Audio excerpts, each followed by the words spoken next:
All right, welcome to another episode of Warrior versus Zombie. And as always, I have an amazing warrior guest for you, Peter Wright. But I'll introduce him in a second. Let me remind you of why you're here. Success is a journey, it's not a destination. As warriors, we all have a history of ups and downs, wins and losses that are all part of making us who we are up to this point, and they provide a foundation for our path forward. We all battle our inner zombie, as well as those zombies in our world. And in each episode, I interview warriors who are aspiring leaders from all walks of life: entrepreneurs, artists, health practitioners, business owners, literally any inspired leader that has a story to tell. These warriors have a cause, they have unique value, and a vision that goes generations into the future, and today's guest is no exception. Peter Wright is an awesome warrior. He's a husband, a realtor, an entrepreneur, a networker, a foodie, and a sports enthusiast. His 30 plus year warrior journey began in Berkeley, California. I won't hold that against you. And has taken him to many major metropolitan areas across the U.S., where he ultimately landed in DFW. Peter and his family have lived in the DFW area for the last 19 years. His career in sales and marketing and his experience in buying and selling his own properties have provided a foundation for his current focus as a realtor.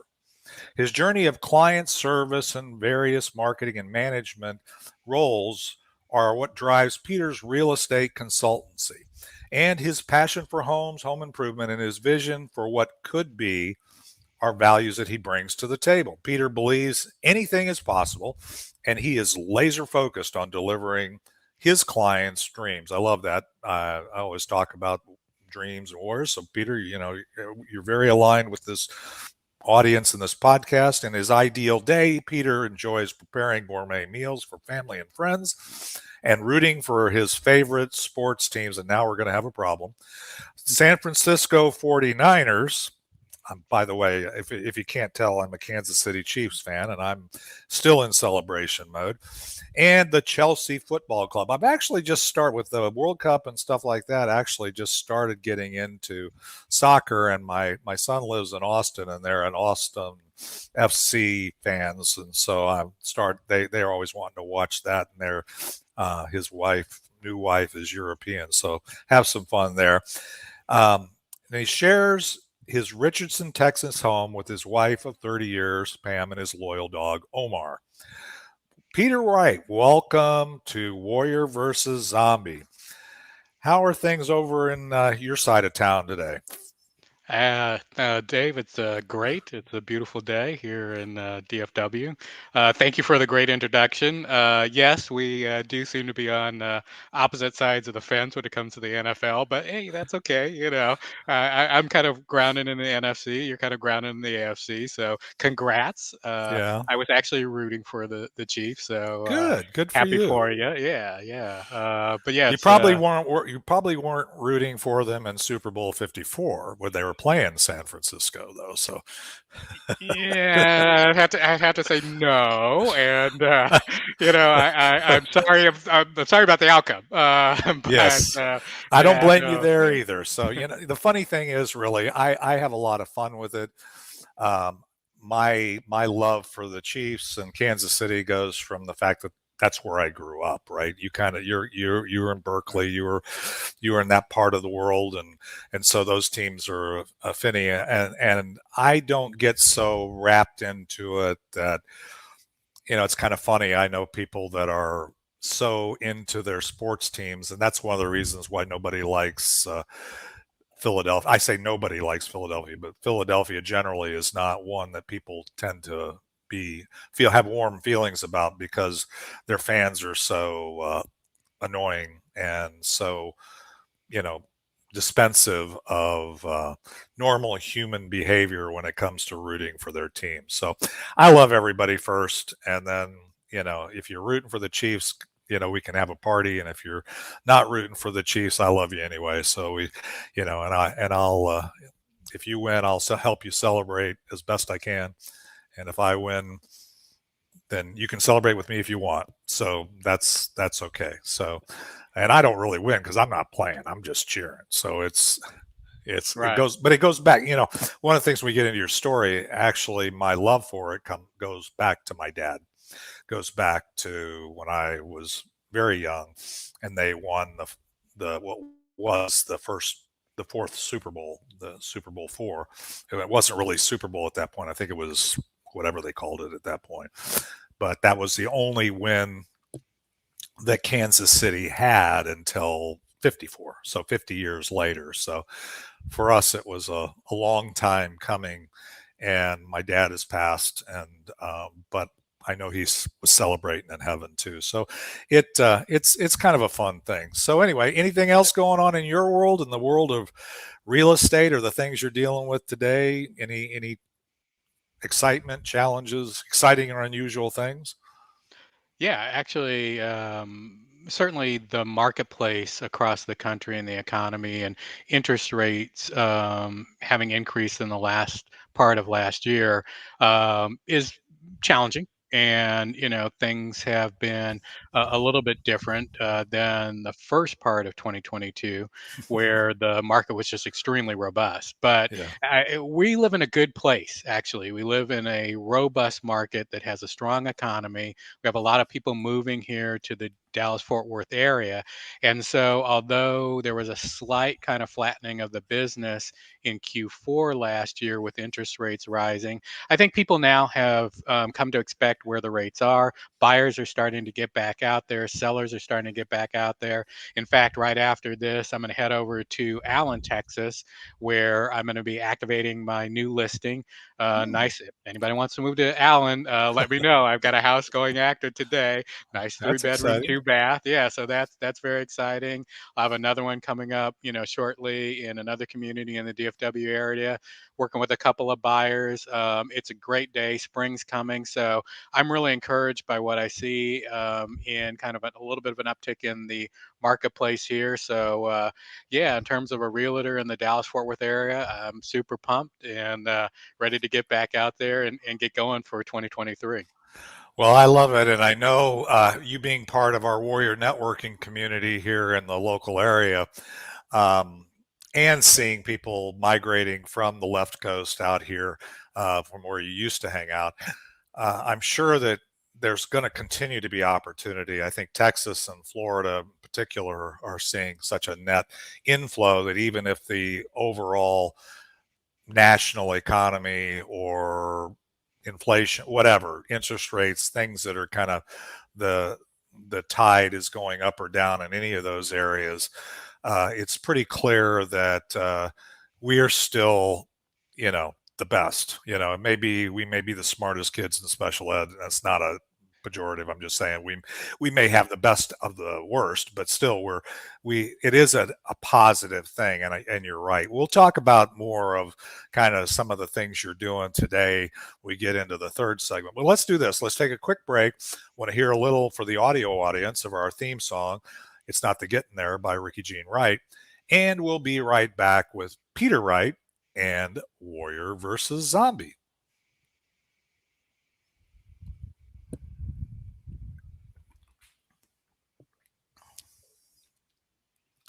All right, we are back. Peter, good Yep. check in. Glad to hear you're really excited about the real estate market right now. I'd be kind of scared to have you as a real estate agent if you weren't all full of what's going on in the real estate market right now.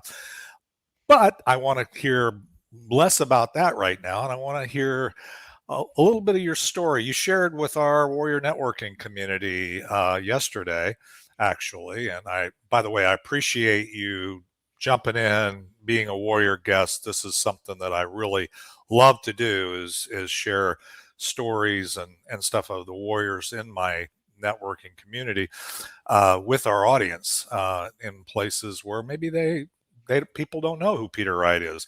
So tell me, how did you get from where you started? And I have a lot of stories, so you get to pick where you started to what kind of got you to where you are today. Yeah. Well, thank you. Yeah, I'll start kind of in my beginning, and my beginning does start in Berkeley, California. And really, a lot of my background, inspiration, values come from my parents. My dad actually was in the real estate industry as a career. Um, True inspiration. He was a Tuskegee Airman. Luckily for me, he was in the class of '45, which ended late in the year. The war was over, so he didn't go overseas. But he really taught me a lot in terms of resilience, leadership, service, and so those have always been my values growing up, and have retained those as I've gone on throughout my career. From Berkeley, growing up there, going to school, ended up going east for college to Columbia University. Had a great experience in 4 years in New York. It established a great kind of educational platform, and I think skill set for me to take to my first job. My first job coming out of college was at Home Box Office, where I worked in sales and marketing, and had a great time in the cable industry. Provided me with solid background that then I chose to layer on another educational experience, and I went off and got my MBA at Northwestern University, focused in marketing, and that really kind of led me into my long marketing career. About 30 years of marketing, where I started in packaged goods at SC Johnson Wax, followed by experiences in an internet startup, online grocery company. I also was a director of marketing up at Starbucks and moved up to Seattle. From Seattle, actually moved here to the DFW area to take a role as the director of marketing for the Chili's restaurant chain. And then following that, had about 10 years with a media platform company that had print and digital called Velasas. But you've talked about a little bit about it being a journey, and yeah, in my journey, I've had some hurdles, and actually some of those hurdles are losing my job. And most recently at Velasas, I lost my job during COVID, and I really made a decision that I wanted to maybe go in a different direction, go utilize all of the learning that I've had from my marketing experience, and use those skill sets for maybe a little bit bigger purpose. And that's why I decided to jump into the real estate world, where I thought I could help people. That's so you've hit on a few things along the way there. One of is your heritage in terms of your father being in the Tuskegee Airmen and those kinds of things. And obviously, at that time in our history, there was a lot of challenges. There was a lot of things. And it's not that there's not challenges along the journey for everybody every day, but it sounds like so when you started into your journey and had that some of the challenges or zombies of race or Mhm. family history, there, however you want to characterize that. Um, what kinds of mindset things or what kinds of things did you find that you've moved through to then take the next step into going across the country, I mean, obviously it sounds like you had some possibilities ahead. Tell me a little bit about that. Absolutely. And I've never wanted to allow race to be a detriment to me. I certainly have recognized over the course of time that it can be a challenge. Hmm. Purely just, all right, as I introduce myself and you see me, as somebody that maybe looks different than you. Hmm. And so certainly I have felt like that it was an opportunity for me to engage people and treat people fairly, treat people Hmm. equally, to approach life in a manner that I became approachable. Um, I also felt as if, okay, if people were going to see me differently, and if people were going to try to judge me based on that, or it was something that potentially I had to overcome, then I always challenged myself to be on a leadership path. I Hmm. always challenged myself to try and be better. Maybe it was, a hurdle in that I put such a high expectation, in order to think that I needed to be successful in whatever environment that I faced, maybe my own personal, disappointment of maybe I didn't feel like I lived up to my own expectations, but I did feel like that I owed that to myself. I owed Hmm. that to my family. I owed that to my culture.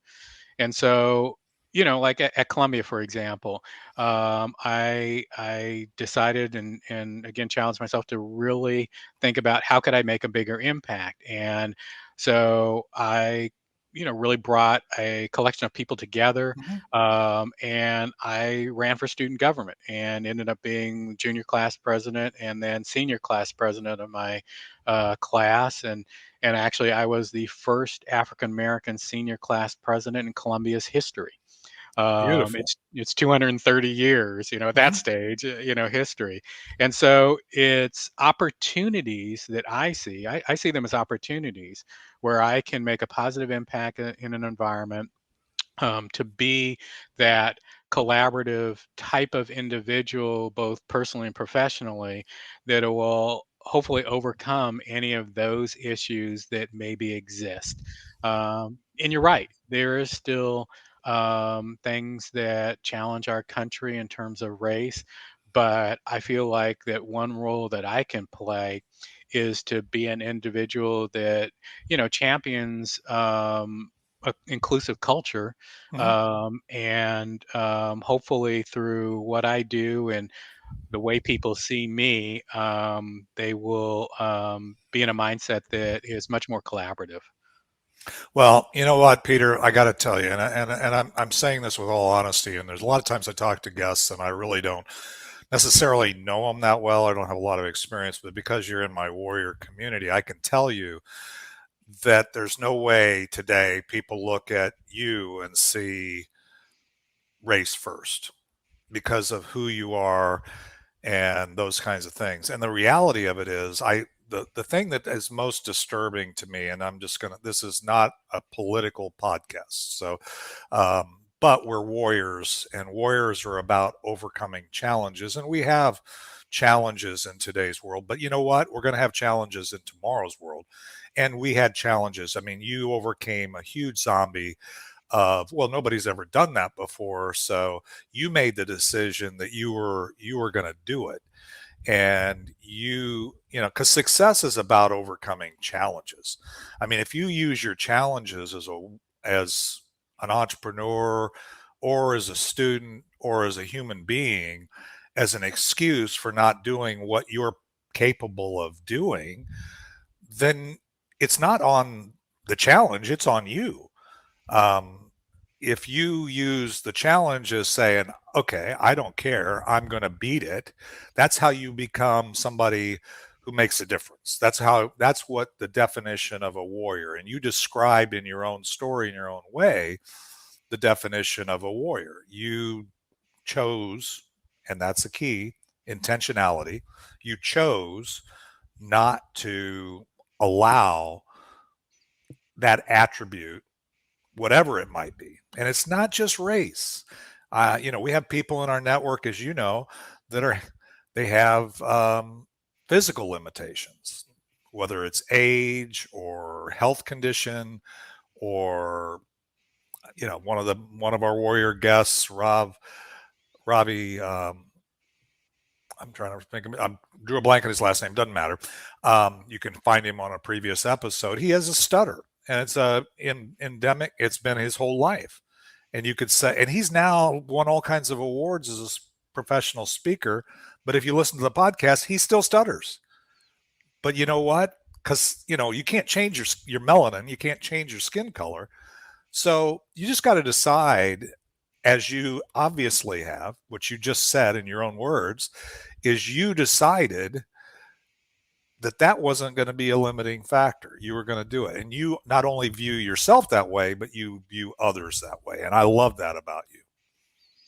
Yeah, I mean, I totally agree, and I guess it may be a little bit of a cliche kind of Hmm. statement, but you can't allow yourself to be the victim.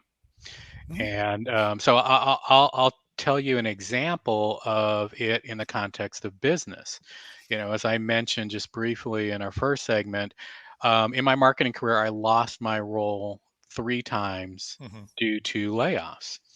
And the first time that it happened, um, it was new, it was different. I had virtually always succeeded at everything that I had Hmm. done.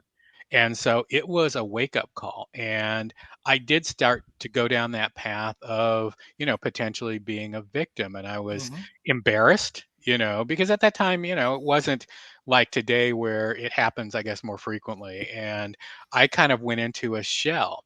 And I will never forget what one recruiter told me that kind of snapped me out of this. And he said, "Hey, look, Peter, you're looking for a job, and you've got to go out and sell yourself. And here's what you should do. I don't care whether it is the garbage man or the CEO. You've got to tell every single person that you're looking for a job." And that really stuck with me and that really shocked me because it communicated that, in this grand scheme of network, right, anybody could potentially be connected to somebody, know somebody, or them themselves be able to help you. And so that really stuck with me. And I've kind of, we'll go on to talk a little bit about what I'm Hmm. doing, Sure. later, but that stuck with me, as well, to say, hey, you can't go into a shell. You've got to put yourself out there. You've got to overcome those zombies, right? And the zombie for me then was a layoff. And Hmm. you've got to kind of challenge yourself. And I kind of re-engaged. And the back 2/3 of my successful marketing career wouldn't have happened if I had gone into that shell and quit. And so, I do actually credit that recruiter with giving me that advice because it really kind of jump started my job search, which led to my job at Starbucks and then Hmm. future into Chili's and onward. Really, Peter, what you just shared and that nugget is brilliant beyond, I think, even what you really understand, because what you said was you defined yourself in a way, and we all get into our zombie mindset, our and we become defined by what we do every day, Mm, and we become defined by who we see in the mirror every day, and we start to say your zombie mind, which isn't your mind of intention, it isn't your frontal lobe, it's your mind of it's actually there. God created us that way to protect us, to keep us from things that are painful or hurtful. So when you have hurt in your growing up, or you have hurt in your career, especially guys, by the way, this isn't a yeah. male female thing, but unfortunately, or fortunately, however the reality is that we define ourselves by what we do. And I can tell you, the word I use is devastating. The first time and understand, I was ranked at the top of a large corporation. I'm not going to get all the details, but and I walked in, and the boss said, "Oh, we're having a downsizing, and oh, by the way, can you have your desk cleaned out by the end of the month, or by the end of the day? And if you don't find another position in the company in 6 weeks, thank you very much." And it wasn't a thing. It just happened. And that, you talk about PTSD and then the ability to overcome that. People are going through stuff. I'm sure you're seeing it even in the real estate. There's still people with PTSD. I happen to be one of them that lost millions of dollars in the 2008 downturn that affect their decision making in the real estate market. So, as warriors, we recognize what things are. We have to make conscious and intentional decisions to move forward. And you obviously did that. Well, let's do this. I know you're chomping at the bit because we started out. I know you want to talk about real estate and kind of what you're doing today. And I know that this is kind of, you described it. You've remade yourself. You're now focused on something. And from what I can tell in the 3 years that I've seen you around, or the time of that I've seen you around, you're really making a lot of progress, and I love your warrior spirit as you go through that. So I want to hear more about that. So let's take another quick break. We'll hear a little more of Ricky Jean Wright and our theme song, It's Not to Get in There. And we'll be right back with Peter Wright and Warrior versus Zombie.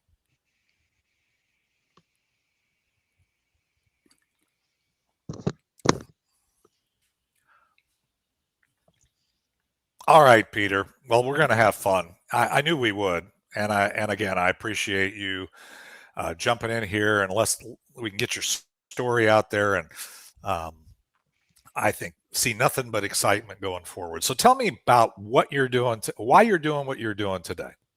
Absolutely. So yeah, COVID hit, and I was in my last marketing role, and initially got furloughed, in that role, and so it gave me a little bit of opportunity to think. What did I want to do? Ultimately, in that job, I lost it and was laid off, and so there was some soul searching, yeah, was happening. And as I've mentioned, I had a 30-year career and worked on some great brands. If I go back and kind of look at the history of my marketing experience with, being brand manager on Glade and Raid and Pledge, and working at Starbucks and Chili's, I mean, just fantastic brands. And I really felt like at that stage that I had achieved, all I really wanted to achieve in the marketing world. And so I set my sights on something different, and where I could maybe have an impact and succeed and enjoy. And so cumulatively, I started thinking about, okay, I have all these experience. I have a lot of marketing experience. I did a lot of contract negotiating in my roles throughout marketing. I already had some knowledge of the real estate industry because, as I mentioned earlier, my dad was a realtor and then a real estate appraiser. And, when I was a little kid, I used to sometimes go with him to, look at houses. And so I really, kind of had that in my background. And I thought that I had the right mindset and personality to become a realtor. And so in 2020, I started studying for a real estate license here in Texas. Took the exam, got my license, and off I went. I worked, throughout the North Texas area as a realtor. I worked for Century 21 Mike Bowman. Very happy with my company and where I work and with my broker. And at the end of the day, the way in which I look at it is that I am out to help people. Um, People have a lot of different challenges in the real estate industry, be it on the buying side or the selling side. They may be aspirational and want that special house that they've always had their eye on, or a second house at the lake. They may be selling to downsize. They may be selling because financially they have to do it, and they need that capital to go forward in their life. Or it may be as simple as, hey, you know what, I just need some information on mortgage loans, or I need information about a particular vendor that I need, a painter, electrician, etc. I really want to be the one-stop shop person that can help Mm-hmm. that individual regardless of their need. Obviously, my goal is to be successful and to have a successful financial career within this, and therefore that means, selling and buying houses or helping people with that. But if I can do that as well as help people with other questions, actually, Don Sprague, yesterday asked, "Hey, does anybody know a painter?" And yeah, Mm-hmm. I knew, I do know two or three painters. So I shot him off an email today, this morning, with some recommendations as a painter. And that's what I want to be for people. I just want to be a great resource. To not only provide them with information, but coach and guide and be the consultant in the whole real estate space. I've had, yeah, I mean, actually, honestly, a pretty successful career so far. Really do enjoy it quite a bit. Have been able to help, a great number of, people on their buying and selling side. What is, I think, just interesting is just it's a people business, and I love meeting the people and finding out how I can help them. So the things you said number one, that's huge value to your clients. The reasons for doing it or impact, I totally align with, because that's what got me 17 years ago into my retirement mode, which isn't doing nothing. You know that because you know me well enough to know I'm probably the busiest. If you know, by most people's view of retirement, they would look at what I do and say, "Man, you've got 6 full-time jobs." No, I mean it's not about doing nothing. It's about living your ideal day every day, doing what you want, when you want, with who you want, where you want. There's other people who say you never work a day in your life if you do what you love. The point is, you love people. I'm a Christian. I only have 2 jobs. One is to love God. The other is to love you. I don't have to like you. I don't even have to agree with you. I just have to love you. And then that gets manifest in so many different ways. And that's why you're part of my networking community. By the way, that's why you're a great member of our networking community, is because you have your sights on serving, because that's kind of one of the hallmarks of Warrior Networking, is we're all about serving the people in our network. And by being a resource, and not just being the resource for what you monetize, but also being a resource for anything that you can help with. And you don't monetize, quote, your marketing experience today, but you've got over 10,000 hours of experience there, right? So you can provide great value to somebody who is in your community that maybe needs some help in that area. And it's not about them, you getting a bigger paycheck. It's really about you serving. The paycheck will come. I guarantee that. Yeah. Yeah. Good deeds, good, service do not come void. They don't come with a void. They come with a return. It just may not happen today. Investments are not a transaction. They are an investment, and the results come over time. Well, let's do this. I want to ask you one more question, and then we're going to go on a break, and I want to come back and land the plane. But I want to ask you this. If anything were possible, and you look at the overall impact that you get to the end of a road, if you will, what would that impact look like? What would you want? Because, by the way, everything is possible, so you get to speak it into existence. Yeah, I think it's very interesting, because what I found with this industry is that, frankly, I feel like, and we all meet our maker, right? There's gonna be that Hmm. day, right? Right. But I think I could do this, until the day I die, Hmm. and that's what I want to continue to do. I want to continue to help people, and it may be full time, it may be part time. Hopefully I'll Sure. get out there and take a few vacations, and Hmm. travel and enjoy my cooking and all. Um, but I think I bring a great set of values and skill sets in with my marketing background, my contract experience. I have lived in major multiple cities here in the U.S., and so there is, I think, a perspective on being able to help a lot of different people. I've had a lot of relo clients, that I've worked with here relocating to the DFW area. So I want to continue to do this, and ultimately, I love to expand my business. Maybe, I become a broker myself and have a team Hmm. underneath me, and be able to help other people from an industry standpoint. I've started to do that. I actually work with other industry leaders that are African American, and we formed this new organization called Brothers in Real Estate, BIRE, that we're getting off the ground here. And it's really a platform to support one another, to Hmm. lift one another, to grow one another, and to help each other, both from a business standpoint and from a value standpoint.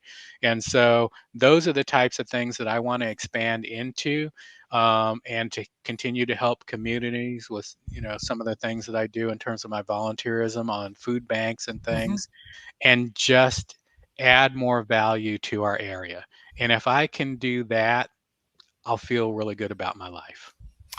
Well, that's beautiful. And all I can tell you is I love the fact that you're the brothers for whatever it is, that because you're providing some leadership to a community. I think when you face a common challenge, I don't care what it is, um, you can either do one of two things. You can marshal the zombies, if you will, and you can try to get people to wallow in that, and you can make a lot of money off of putting a group together that kind of all they are is victims, if you will, like you used the term before. It's not cliche, by the way, because that's really one of two ways. You see a challenge as an opportunity, or you see it as something that keeps you from, it's just, are you an entrepreneur or a entrepreneur? You want it and you're willing to, climb the mountain or get over the challenge, or are you not? Because success is defined that way. But getting a group of people together who have a common challenge, women's groups, men's groups, minority group, that is totally fine. Not that you're really defining yourself as being better than, or whatever, but just encouraging people. It's kind of aligning a group of people along a path that really will result in positive outcome, not only, I mean, for them, for each of them. And Yeah. that's brilliant. That's why you do things like you're describing, and I love it. That's why I do networking. I mean, not everybody, our Warrior Networking, Richardson Plano Networks, we're not um, we're not everybody's cup of tea. We're not everybody, and you won't be. But the thing is, if you have people that are really moving forward, those people will be attracted and they will continue with you, and you'll be stronger because of it. Well, anyway, let's take a break. We're going to hear the last outro, or last segment of this. We're going to, what I call the Land of Plains segment. We'll hear a little more Ricky Jean Wright, and we're going to be back. And Peter, when we come back, and give you short second to think about it, but when we come back, I want you to share, if we take away anything, in your mind, the most important thing you want us to take away, or you don't, not limited to one, you don't have to be, when we come back. So when we come back, that's where we're going to go. All right, Peter, we are back, and it's been a great talk. Awesome. I'm glad we made this happen. It's incredible. I hope we'll get your story, your message, your vision out there, because I think it's well worth hearing. Okay, so as I said before we start, if we take away anything from all this, we've covered a lot of ground here, and a lot of warrior value, a lot of warrior nuggets, as I call them. If we take away anything, what do you want to make sure we take away? Yeah, as I think about my life and experience, there are really three things that I would state. Okay. It's hard work, resilience, and a sense of service. Those are the three things that really come to mind, and they almost kind of work in conjunction with each other. But yeah, if you look across my career, the challenges that you face, actually in life and career, if I could, the one big thing, and I talk to my kids about this, I talk to, young people about it, et cetera, is you got to have a sense of resilience, because there will be challenges that are thrown at you. You've got to face them and you've got to work through them. And maybe, not all challenges will have a positive outcome, but if they don't, have the resilience to be able to get up the next day and figure it out, and work through that challenge and put yourself on a better path. And I think that everybody would benefit from that. Particularly, like I said, I try and impart that, in younger people as they grow, both personally and professionally, because that will do them well, going forward. I think hard work, again, I look back at my dad, and think about what he had to overcome and the work that he put in to put me in a position to be successful in life. So that's Mm-hmm. that hard work, certainly. And then, the other that I would say is, I do feel a sense of service to my clients, my friends, my family, and my community. And I try to do that, in some way or shape or form over the course of every day. And so those are, I guess, sort of the three guiding principles and things that I think about that have made me successful as a person and as a professional.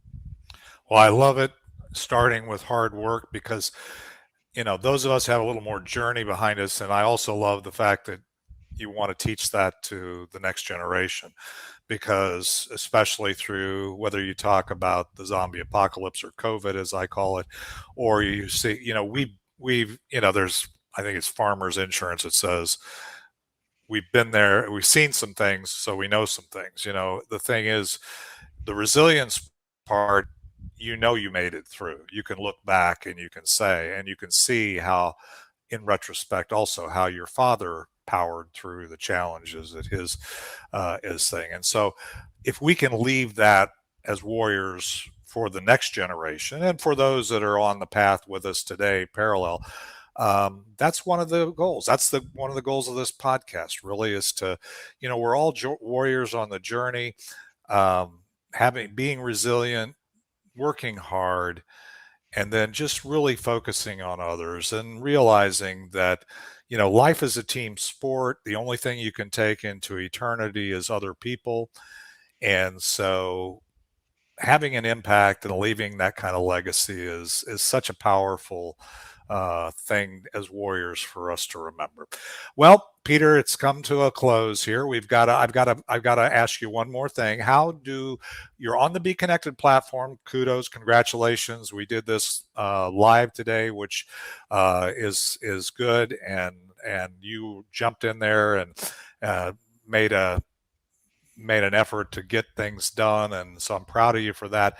But tell me, other than on this platform, which we can go to Peter Wright, which is relatively common, but I don't know if there's others, but there's a Ricky Jean Wright, I know that, but there's, they can find you here, or how else do we stay in touch? Yeah, thanks. And just thank you for the opportunity. It's great to have had this today. Yeah, I mean, if people want to reach out to me, immediately, it's peter.wright at C21 Bowman, BOWMAN.com. So it's peter.wright at C21Bowman.com. That's my email address. The other way that probably is easy to connect with me is both on Facebook and Instagram. I have my business pages, and it's the right place DFW. Okay. So tried to that's my brand. Okay, Tried to great. play off the last name, so it's WRIGHT. So the right place DFW. Both on Facebook and Instagram. That's my Mhm. platform. Would love for you guys to go check me out, to join me. So love a follow or a like. That would be great. I post a lot of information about the industry and also about who I am there. So you'll get to know me a little bit better in both of those platforms. So either of those ways would be great ways of staying connected. But certainly, it was a great opportunity today Mhm. to talk about the topics we talked about, and I wish everybody good luck in the future. Well, Peter, I appreciate you, and thank you for serving our warrior community, both here in Dallas and now globally, in 115 countries that we're part of here in the Be Connected platform. And I also want to say that I do want to make sure that I'll get all of those things in the show notes. So anybody listening to this on the podcast or on the YouTube channel or whatever, like I said, Be Connected. You can find everything you need to get in touch with Peter on there on his profile. But if you're listening to this on another platform, I'll do my best to get those in the show notes. So if you can just email those to me, that would be great. Make sure I got the right stuff, the right DFW choice, whatever it is. I'll make sure we get that in there. So anyway, well, thanks for sharing again, and for those listening to this, we'll be back next week for another episode of Warrior versus Zombie. And by the way, we're starting another podcast called Triggered by Warrior versus Zombie, where we'll dive into some of these topics, maybe real estate, maybe other things, and get onto topics and bring in some of our Warrior guests that have been with us on Warrior versus Zombie to dive deeper into the things that they're really focused on these days. So with that, let's hear the final outro of It's Not the Getting There by Ricky Jean Wright, and we'll be right back next week with Warrior versus Zombie.